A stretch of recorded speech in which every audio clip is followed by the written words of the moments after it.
memanjatkan puji dan bersyukur kehadirat Allah Subhanahu wa taala yang telah melimpahkan rahmat taufik hidayahnya sehingga kita dapat berkumpul dalam acara seminar proposal penelitian dosen internal genap 2020. Kedua kalinya salawat serta salam semoga selalu tercurahkan kepada junjungan kita Nabi besar Muhammad sallallahu alaihi wasallam. Menurut kita dari zaman jahiliyah menuju zaman Islam. Seterusnya akan saya langsung masuk ke acara. Untuk acara yang pertama yaitu pembukaan. Marilah kita buka kegiatan hari ini dengan bacaan bersama-sama. Bismillahirrahmanirrahim. Untuk acara yang kedua yaitu sambutan tamu. Sambutan yang pertama akan disampaikan oleh Ketua LPPM. Waalaikumsalam warahmatullahi wabarakatuh. Terima kasih Bapak Abdul Anugrah selaku Pet 1 Jemboro yang kami hormati, Ibu Ferawati selaku Strategi Satu Perawatan dan Bu Devi selaku Pidana serta Bapak Ibu dosen sekalian yang saya sayangi dan banggakan. Sayangi loh. Alhamdulillah pada kesempatan kali ini Bapak Ibu dosen sudah berhasil menyelesaikan proposal penelitiannya di semester genap ini dengan penuh perjuangan, dengan mencoba menyesuaikan dengan rangka penelitian LP2M terkait dengan potensi Nusantara yang diturunkan di dua divisi, yaitu divisi SDK dalam dan juga budaya. Saya berikan apresiasi yang sebesar-besarnya bagi Bapak Ibu dosen yang sudah menyusun proposal penelitian yang menyesuaikannya dengan program penelitian yang sudah sesuai dengan visi-visi STIKES dan juga LP2M. Selamat melakukan presentasi proposal penelitian dan juga semangat untuk terus-menerus meneliti demi perkembangan keilmuan kita bersama. Saya akhiri, wassalamualaikum warahmatullahi wabarakatuh. Terima kasih saya ucapkan ini. Sambutan yang kedua, perwakilan dari Keswastika Sada yang akan diwakilkan di Pak Andra juga sebagai selaku Pokok 1 untuk waktu dan tempat sekaligus membuka acara ini. Ya, assalamualaikum warahmatullahi wabarakatuh. Waalaikumsalam warahmatullahi wabarakatuh. Saya ingin menyampaikan singkat saja. Jadi kemarin kita telah mereview dengan LP2M terkait skor Sinta kita atau peringkat Sinta kita. Ternyata kita peringkat nasional itu masih sangat jauh. Jadi kita ada di peringkat 1308 atau berapa. Untuk di Bojonegoro posisi kita itu sebenarnya ada di posisi 4, itu pun tidak murni penelitian. Oleh karena itu acara seperti ini, penelitian dosen itu sangat sekali kita harapkan untuk kaitannya bisa mengangkat peringkat kita di Sinta, juga bisa menggaungkan nama kita di bidang sains. Nah, ini juga pesan dari ketua juga bahwasanya anggaran yang kita keluarkan, meskipun ini anggaran internal yang kita keluarkan untuk penelitian itu juga lumayan besar, sehingga besar harapan kami tidak hanya dosen itu meneliti saja, tapi sebisa mungkin nanti bisa sumbangsih karyanya itu bisa dipublikasikan. Sekaligus saya buka acara seminar proposal penelitian internal dosen dengan bacaan Bismillahirrahmanirrahim. Saya akhiri, wassalamualaikum. Waalaikumsalam warahmatullahi wabarakatuh. Acara selanjutnya yaitu pemaparan proposal penelitian desain internal 16 tahun 2020-2021 selanjutnya. Untuk bisa langsung kita mulai baca Pak Roni. Saya silakan kepada Pak Roni dengan judul hubungan tingkat kepatuhan kementerian anti-hipertensi dengan perubahan tekanan darah di pasien hipertensi. Baik, selamat siang semua para peneliti, para bapak ibu dosen. Salam sejahtera bagi kita semua. Baik, hari ini saya akan mempresentasikan proposal penelitian saya dengan Bu Mei dengan judul hubungan tingkat kepatuhan minum obat dengan perubahan tekanan darah pada pasien hipertensi. Jadi kenapa saya mengambil penelitian ini? Berdasarkan beberapa penelitian, termasuk penelitian saya sebelumnya tentang hipertensi, banyak sekali pasien-pasien yang dengan hipertensi itu tingkat kepatuhannya itu sangat rendah. Hal ini dibuktikan dengan beberapa penelitian sebelumnya yang diteliti oleh para peneliti sebelumnya, bahwasanya tingkat kepatuhan minum obat itu sangat rendah dikarenakan yang pertama adalah mahalnya obat anti hipertensi. Kemudian yang kedua adalah kurang cocok, ya. Kemudian yang selanjutnya adalah beberapa alasan yang lain, ya, sehingga beberapa pasien hipertensi itu lebih mengarah kepada atau mengambil kepada obat-obat selain dari obat anti hipertensi. Contohnya adalah obat herbal. Sehingga angka kejadian di sini coba kita lihat di sini. Nah, ini ya, jadi dampak dari kepatuhan minum obat dapat menyebabkan komplikasi. Jadi kenapa saya mengambil di sini penelitian tentang kepatuhan obat minum obat? Karena ketika seseorang yang terkena hipertensi tidak mematuhi atau kurang kepatuhannya untuk minum obat, maka nanti akan berakibat kepada kondisi jantung itu sendiri. Ya, kita tahu semua bahwasanya hipertensi itu ketika diberikan obat anti hipertensi fungsinya untuk membantu kinerja jantung itu sendiri supaya tidak overload atau beban kerja jantungnya berlebihan, sehingga dikasih obat anti hipertensi. Nah, tujuan umum dari penelitian saya adalah untuk menganalisis hubungan antara tingkat kepatuhan minum obat dengan perubahan tekanan darah pada pasien hipertensi. Kemudian untuk tujuan khususnya, yang pertama adalah mengidentifikasi tingkat kepatuhan itu sendiri. Kemudian yang kedua adalah mengidentifikasi perubahan tekanan darah. Kemudian yang terakhir adalah menganalisis hubungan tingkat kepatuhan minum obat dengan perubahan tekanan darah pada pasien hipertensi. Nah, untuk rumusan masalahnya, di sini rumusan masalahnya bisa ditegakkan bagaimana hubungan tingkat kepatuhan minum obat dengan perubahan tekanan darah pada pasien hipertensi. Kemudian kembali lagi di sini saya dengan Bu Mei capaian luarnya atau luaran penelitiannya nanti akan dipublikasi ilmiah dalam jurnal nasional perawatan atau kesehatan. Oke, selanjutnya untuk tinjauan pustaka, ya, karena di sini ada dua variabel yang saya ambil. Yang pertama adalah tingkat kepatuhan dan yang kedua adalah konsep hipertensi itu sendiri. Nah, ini merupakan gambaran konsep penelitian saya, ya. Jadi di sini sudah saya jelaskan, sudah saya gambarkan beberapa hal terkait dengan tingkat kepatuhan dan juga hipertensi. Yang pertama di sebelah sini ada gambaran tentang penyebab hipertensi itu apa saja. Kita tahu bahwanya penyebab hipertensi itu secara garis besar ada dua, ya. Ada yang bisa dirubah, ada yang tidak bisa dirubah. Kalau yang tidak bisa dirubah, yaitu salah satunya adalah dari genetik, kemudian dari usia, ya, kemudian dari jenis kelamin. Kemudian yang kedua adalah faktor penyebab yang bisa dirubah, yaitu adalah salah satunya mengkonsumsi alkohol, kemudian kegemukan atau obesitas, kemudian stres, merokok dan yang lain-lainnya. Nah, kemudian saya hubungkan dengan ini faktor-faktor yang mempengaruhi kepatuhan. Nah, di sini faktor-faktor yang mempengaruhi kepatuhan adalah yang pertama adalah predisposisi, kemudian pendukung, ya. Kemudian yang selanjutnya faktor yang mendukung kepatuhan, yang pertama adalah kepercayaan atau agama yang dianut. Ya, kita tahu di sini bahwasanya warga Indonesia itu memiliki keragaman agama masing-masing, keyakinan agama yang dianut masing-masing. Kemudian yang kedua adalah faktor geografis dan yang ketiga adalah faktor dari individu. Nah, ketiga hal ini yang menyebabkan atau menjadi faktor pendukung kepatuhan.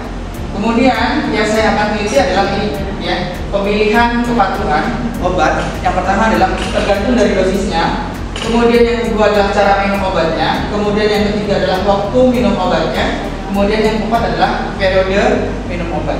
Sehingga nanti yang akan diteliti adalah kepatuhan minum obat hipertensi, ada patuh, cukup patuh, dan tidak patuh. Nah, untuk hipertensinya sendiri karena saya menggunakan perubahan bukan penurunan, beda ya. Jadi nanti kalau misalkan penelitiannya adalah tentang penurunan berarti turun. Tapi kalau di sini saya sampaikan adalah perubahan. Nah, perubahan itu sesuai dengan sistol dan diastol seperti itu. Kemudian, nah di sini ada kerangka kerja. Ya, kerangka kerjanya studi penelitian ini adalah desain penelitian ini adalah kuantitatif dengan pendekatan cross-seksional, kemudian ada populasi, sampel, dan dengan samplingnya menggunakan proporsi. Ya, populasinya adalah pasien hipertensi yang ada di Puskesmas Dada, Kecamatan Bojonegoro. Kemudian kalau sampelnya adalah beberapa atau sebagian dari pasien yang mengalami hipertensi. Kemudian di sini untuk kepatuhannya saya menggunakan questionnaire. Kemudian kalau untuk hipertensinya saya menggunakan lembar observasi atau menggunakan sphygmanometer. Ya. Kemudian analisa datanya, editing, coding, scoring, dan tabulating. Kemudian uji statistiknya saya menggunakan Spearman Rho, dan nanti akan disimpulkan dari hasil-hasil yang sudah ada. Nah, di sini Bapak Ibu dosen, di sini ada definisi operasional seperti yang saya sampaikan di awal bahwanya variabel independen saya ada dua. Saya ada dua, ada variabel independen dan variabel dependen. Variabel independennya adalah tingkat kepatuhan, kemudian variabel dependennya adalah perubahan tekanan darah. Kemudian, nah parameternya seperti tadi yang dia ada di kerangka konseptual, ada dosis, ya, cara minum obat, waktu minum obat, dan periode. Nah, untuk yang tekanan darah itu adalah tekanan darah sistol dan diastol. Kemudian untuk alat ukurnya, kalau yang variabel pertama adalah kuesioner, yang kedua adalah tensimeter atau sphygmomanometer.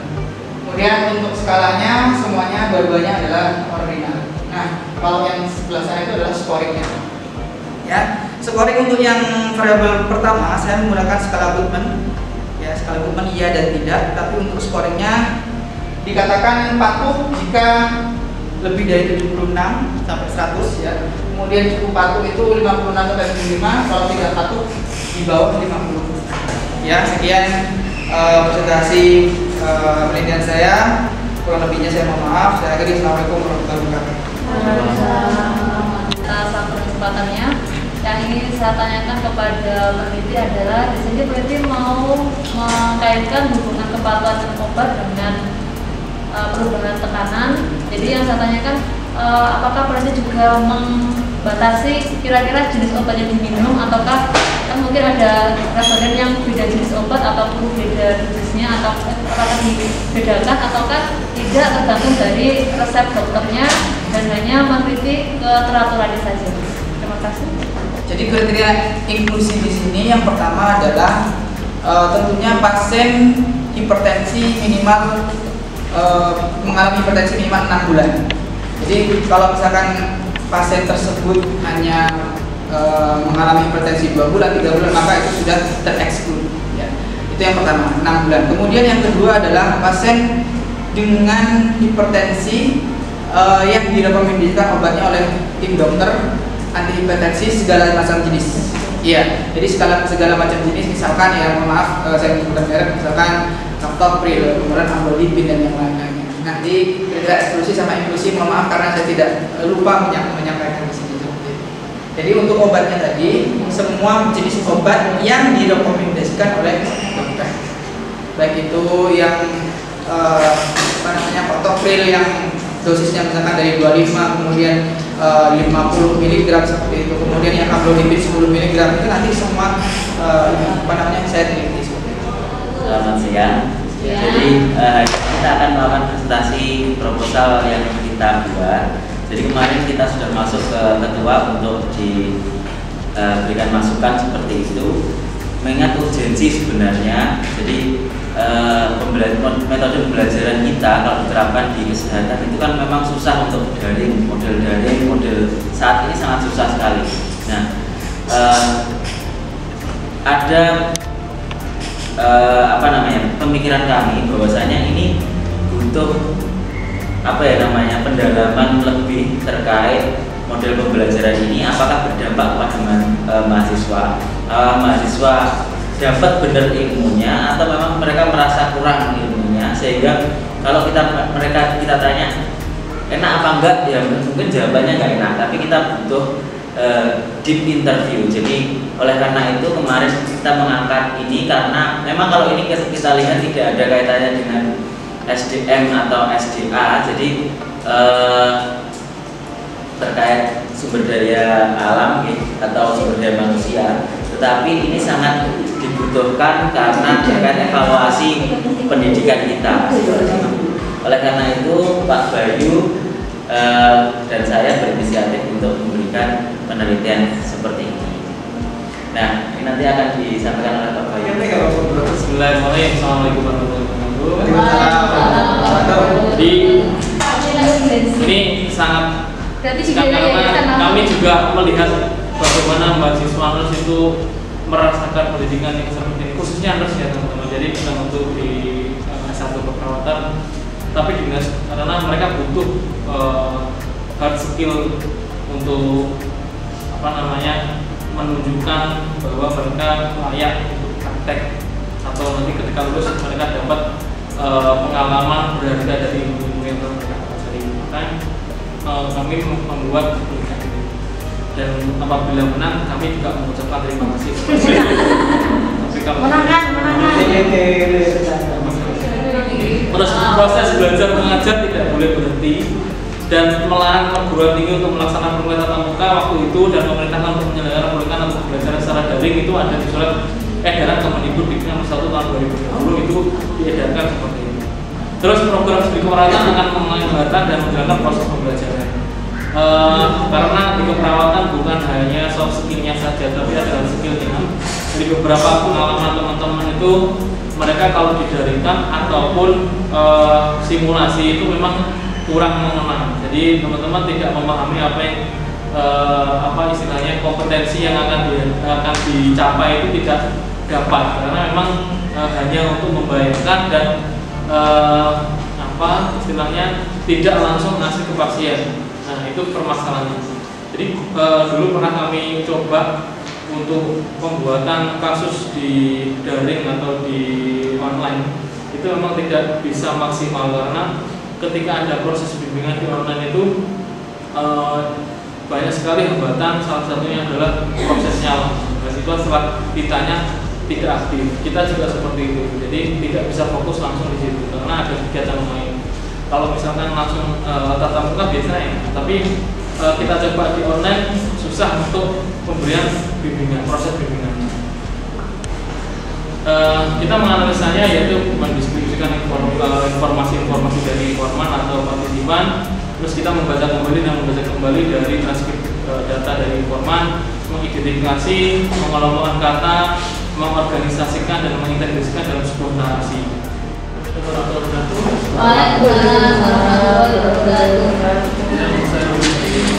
Pak Bukat 1 Buka Polisi dan perawat Pak RW2R dan teman-teman sekalian. Hari ini kita akan mempresentasikan proposal penelitian untuk semester ini yang hubungan tingkat pendidikan dan ekonomi dengan pemanfaatan keperawatan pada lansia berbasis keperawatan transkultural di Desa Prambon, Kecamatan Soko, Kabupaten Tuban. Lebih menyebutkan bahwa 75% sampai 80% dari seluruh penduduk dunia pernah mengalami pengobatan non konvensional. Ya, pengobatan non konvensional itu adalah merupakan pengobatan yang dapat menggunakan metode tradisional seperti perawatan. Kenapa kita mengambil studi ini?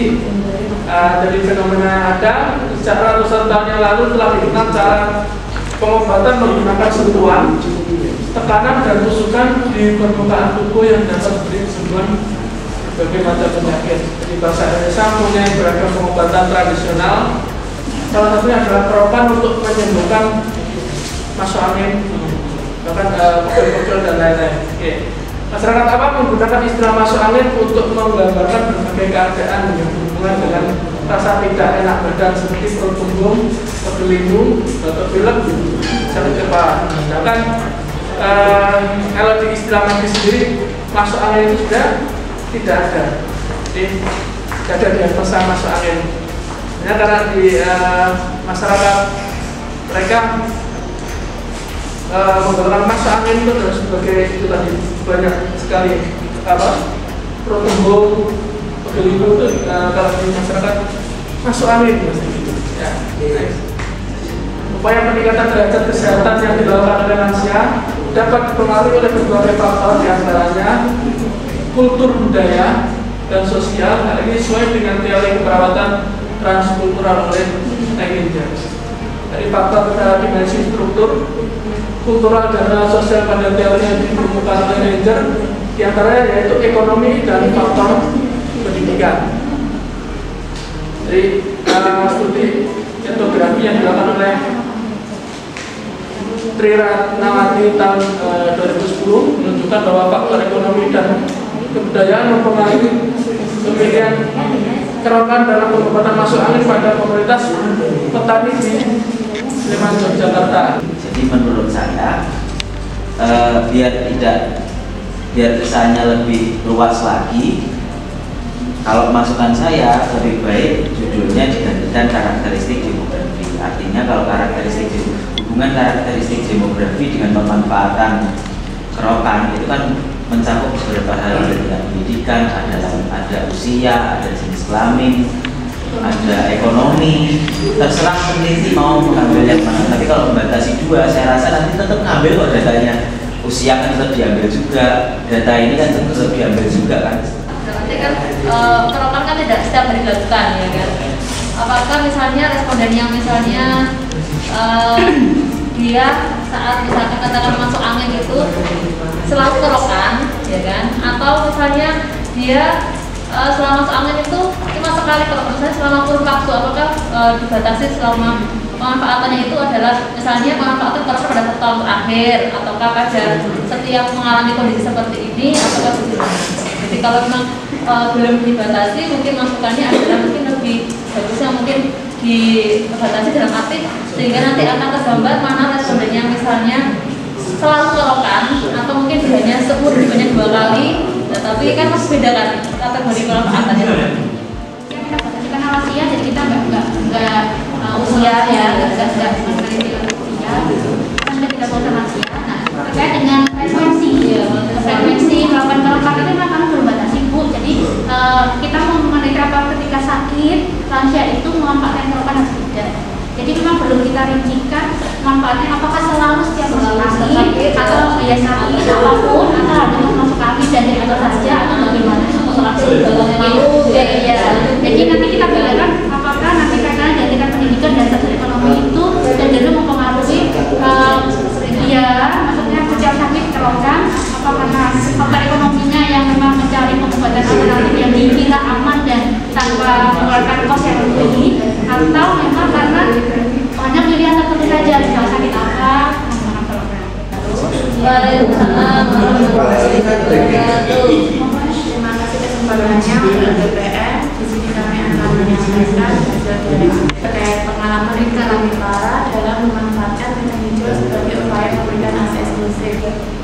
Kemudian untuk fokus penelitian pada penelitian ini yaitu untuk mengetahui lebih jauh mengenai pengalaman Ibu Primipara dalam memanfaatkan kacang hijau sebagai upaya memberikan hasil eksklusif. Tujuan penelitian yaitu untuk mengetahui atau untuk mengeksplorasi pengalaman Ibu Primipara dalam memanfaatkan kacang hijau sebagai upaya memberikan ASI eksklusif. Untuk keluaran yang diharapkan nanti yaitu publikasi jurnal. Desain penelitian kami yaitu kami menggunakan studi fenomenologi, kemudian untuk sumber data dari penelitian ini yaitu informan utama yaitu Ibu Primipara. Teknik pengumpulan pengolahan data pada penelitian ini yaitu dengan menggunakan teknik cara mendalam serta menggunakan rekaman audio dan juga dilengkapi dengan catatan serta dokumentasi. Untuk analisa data terdiri dari prediksi data, display data, penarikan kesimpulan. Tahun 2019 jumlah penderita diabetes meningkat, serta pada tahun 2018 berdasarkan Riskerdas di Jawa Timur terus meningkat dari 2,1 menjadi 2,6. Nah, dari latar belakang inilah yang peneliti ingin angkat, karena di mana dukungan keluarga itu juga sangat mempengaruhi kualitas hidup pada penderita diabetes mellitus, di mana dukungan keluarga itu sendiri menurut Friedman sikap tindakan penerimaan keluarga terhadap anggota keluarganya berupa dukungan informasi, ya, dukungan penilaian, dukungan instrumental dan dukungan emosional. Sedangkan untuk kualitas hidup itu sendiri, jadi perasaan individu tentang kesehatan dan kesejahteraannya dalam area yang luas meliputi fungsi fisik, fungsi psikologis, dan fungsi sosial. Ya, sementara menurut Yusra pada tahun 2010, adapun faktor yang mempengaruhi kualitas hidup pasien DM tipe 2 yaitu usia, jenis kelamin, pendidikan, sosial ekonomi, lama menderita penyakit, komplikasi, dan dukungan keluarga itu sendiri. Semakin bertambahnya usia, semakin menurun nilai kualitas hidup pada penderita DM tipe 2 dan gangguan toleransi glukosanya juga semakin tinggi. Oke, untuk metode penelitian, jadi desainnya, jadi nanti menggunakan cross-seksional, ya. Terus untuk variabel penelitiannya, untuk independennya adalah dukungan keluarga sendiri, untuk dependen yaitu kualitas hidup. Oke, untuk populasi nanti populasi pada penelitian ini adalah pasien DM yang mengikuti kegiatan posyandu-lansia di Desa Ngampel. Untuk sampelnya nanti adalah pasien DM yang mengikuti atau menghadiri kegiatan posyandu lansia di Desa Ngampel. Untuk teknik samplingnya non probability sampling dengan accidental sampling. Untuk lokasi nanti di posyandu lansia Desa Ngampel Kabupaten Bojonegoro, sedang untuk waktunya bulan Mei sampai Agustus 2021. Oke, terima kasih. Mungkin itu yang bisa saya paparkan secara garis besar untuk proposal penelitian di semester ini. Warisan budaya Indonesia, ya, bahwa pijat itu sudah ada sejak zaman dahulu, sudah merupakan budaya dan juga tradisi bagi masyarakat. Dan pada zaman dahulu itu pijat itu identik dengan dukun. Jadi kalau kita bicara tentang pijat bayi, maka ada namanya dukun bayi. Nah, dukun bayi itu pada zaman dahulu merupakan profesional di bidangnya terkait dengan pemijatan bayi. Kata profesi deh. Dan yang pada dahulu kala itu memang seorang bayi jika dipijat itu adalah saat dia sakit atau rewel. Nah, seiring dengan perkembangan ilmu dan teknologi, maka sekarang sudah banyak tenaga profesional pijat, di mana tenaga tersebut adalah seorang ahli yang sudah bersertifikasi, yang sudah sesuai dengan keilmuan dan kemajuan, sehingga ada pergeseran. Jadi yang dahulu memang kalau dukun bayi itu adalah ilmunya dari warisan nenek moyangnya atau turun-temurun atau dari biasanya itu tiba-tiba dapat seperti itu. Kalau sekarang dari pelatihan ataupun keilmuan. Dan juga ada bergeser kalau dahulu bayi itu dipijat karena sakit atau karena rewel, tapi kalau sekarang itu pijat bayi itu sudah menjadi rutinitas. Jadi banyak ibu-ibu yang menjadwalkan bahwa pijat bayi itu dilakukan satu hari sekali atau beberapa minggu sekali. Dan tujuannya juga berbeda. Kalau dulu untuk kesembuhan, tapi sekarang berkaitan dengan penyembuhan dan pemeriksaan kesehatan. Karena itu kami tertarik untuk melakukan penelitian terkait bagaimana itu di dalam memberikan pijat bayi dalam pada penelitian terhadap. Masalahnya bagaimana pengalaman ibu tentang pijat bayi di Desa Sumberjo, Kecamatan Biasanya adalah untuk mengetahui gambaran pengalaman itu tentang pijat bayi di Sumberjo, Bojonegoro. Kita ketahui bahwa pijat adalah suatu seni keperawatan di mana dengan teknik-teknik atau terapi sentuhan yang memberikan manfaat pengobatan dan sehingga kesehatan dapat tercapai. Untuk mekanisme pijat sendiri itu ada banyak seperti endorfin yang nanti dapat untuk pertumbuhan bayi, ada aktivitas biologis bagus untuk menyerapan makanan dan untuk meningkatkan imunitas. Nah ini hal-hal yang perlu dilakukan sebelum memijat. Yang pertama adalah tangan harus bersih dan juga harus hangat, ya otomatis. Kuku harus pendek dan tidak diperkenankan menggunakan perhiasan seperti cincin atau apa, ya kan nanti takutnya akan menggores kulit bayi. Ruangannya harus hangat, tapi tidak boleh pengap.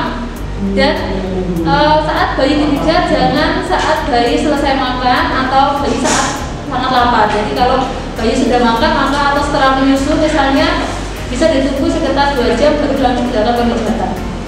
Ada kain bersih, baby oil dan sebagainya. Dan ini yang penting, jadi sebelum kita melakukan pijat kita harus meminta izin pada bayi ini, meskipun bayi tidak bisa ngomong atau tidak bisa tangan-tangan untuk konsen, tapi kita harus izin dengan cara membelai dan mengajaknya bicara sebelum pemijatan tersebut. Nah, saat pemijat ini diperkenankan untuk bahwa kita harus memandang mata bayi, ya, disertai dengan pandangan sayang dan bisa bernyanyi atau dengan musik-musik yang lembut. Lalu kita bisa mengawali pemijatan dengan sentuhan yang ringan dulu, nanti akan perlahan nanti bertahap dengan tentuannya lebih terasa. Untuk urutan pijatnya, jadi untuk pijat sendiri itu dimulai dari kaki terlebih dahulu, lalu kita ke perut, setelah itu ke dada, tangan, muka, dan punggung. Untuk metode penelitiannya, untuk desainnya adalah kualitatif dengan pendekatan wawancara terstruktur. Untuk partisipannya adalah ibu yang mempunyai bayi balita di bawah usia 1 tahun, dan untuk lokasinya adalah di Desa Sumberjo, Pucuk, Bojonegoro, dan pada waktu Mei sampai Juli 2021. Untuk instrumennya dengan kuesioner, lalu berwawancara dan pengumpulan datanya dilakukan secara langsung dan ketika penelitian. Oke, terima kasih Bapak Ibu sekalian. Silakan jika ada masukan dan saran, saya persilakan untuk saya sampaikan ke depan. Jadi tidak memberikan masukan. Ini kan nanti yang kalau dilihat dari metodenya kan ingin menggali bagaimana pengalaman ibu ketika setelah makan pijat bayi, ibunya kan digali bukan dampaknya terhadap anaknya kan tidak. Jadi kemungkinan hasilnya nanti kan akan ada bagaimana pengetahuannya, metode yang digunakan, alat dan bahan yang dia pakai, gitu gitu. Jadi nanti misalnya setelah pijat nanti kira-kira bayinya seperti apa? Misalnya dia berapa kali pijat, ya kan? Terus gimana pijatnya? Nanti bisa juga dalam metode juga bisa metode, tapi metode nanti ibunya nanti menceritakan sesuai apa yang ibunya ketahui. Berarti kalau seperti itu mungkin bunyi judulnya pengalaman ibu memberikan pijat bayi, memberikan atau melakukan pijat bayi pada anak. Itu Yang pijat orang lain. Dipijatkan, berarti orang lain memberikan pijat. Akhirnya di apa namanya pengalaman di dalam pijat itu seperti apa? Pengalaman si ibu dalam Pijat sama anaknya. malah Apakah ibunya nanti semakin pulas, misalnya makin banyak makan? karena efeknya kok enggak. Berarti itu bukan pengalaman ibunya, balitanya mungkin ya. Ya nggak bisa. Maksudnya yang ininya apa namanya? Jadi kan dampaknya pada bayi. Ya, yang sebenarnya dari sudut pandang ibunya. Dari sudut pandang ibunya. Saya kira ibunya yang pernah memberikan sejak bagaimana pengalaman dia.